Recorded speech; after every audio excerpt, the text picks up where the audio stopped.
Ontario सूबे अंदर school इन person learning ਲਈ ਇੱਕ ਵਾਰ ਮੁੜ ਖੁੱਲ ਗਏ ਨੇ। ਸਰਕਾਰ ਦਾ ਕਹਿਣਾ ਹੈ ਕਿ ਉਹਨਾਂ ਵੱਲੋਂ ਸਕੂਲਾਂ ਅੰਦਰ ਬੱਚਿਆਂ ਦੀ ਸੁਰੱਖਿਆ ਲਈ ਪੁਖਤਾ ਪ੍ਰਬੰਧ ਕੀਤੇ ਗਏ ਨੇ, ਪਰ ਫਿਰ ਵੀ ओंटारियो ਭਰ ਦੇ ਪਰਿਵਾਰਾਂ ਦੇ ਮਨਾਂ 'ਚ ਸਵਾਲ ਹੈ ਕਿ ਸੂਬੇ ਦੇ ਬੱਚਿਆਂ ਦੀ ਸੁਰੱਖਿਆ ਲਈ ਸਕੂਲਾਂ 'ਚ ਸੁਰੱਖਿਆ ਉਪਾਵਾਂ ਨੂੰ ਵਧਾਉਣ ਲਈ ਕਾਫੀ ਕੁਝ ਕੀਤਾ ਗਿਆ ਜਾਂ ਨਹੀਂ। These 2 weeks will provide much needed time for more vaccines, more boosters.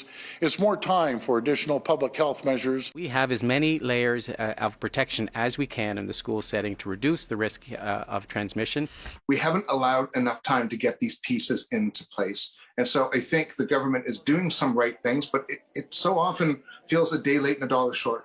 And unfortunately, COVID, you can't negotiate with COVID. You can't be close. You can't get the benefit of the doubt from the virus. You have to cover everything off. And we just keep stopping short. You know, while we're all aware of the challenges with Omicron right across society, I think most parents are excited that their children are able to return to schools in environments that have been made safer. I think parents, you know, naturally, as they have throughout this pandemic, have, you know, want their children to be safe. Tarun Paul asked the question that are you receiving any feedback from the parents? We have received hundreds of emails from the parents that how happy they are with this decision, and the kids how happy they are to go back to school, to meet their friends, meet their teachers, and they're also satisfied at the same time that the measures our government has taken, we are not leaving any stone unturned.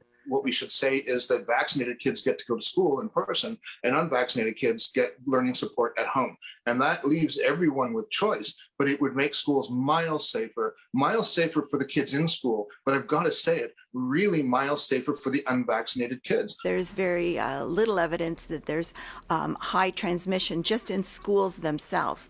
We know that there's high levels of community transmission right now. More than half of all outbreaks anywhere were in schools. So I think Minister Elliott has been misbriefed. I think Minister Elliott, who is not an epidemiologist and we don't expect to be, has been misinformed.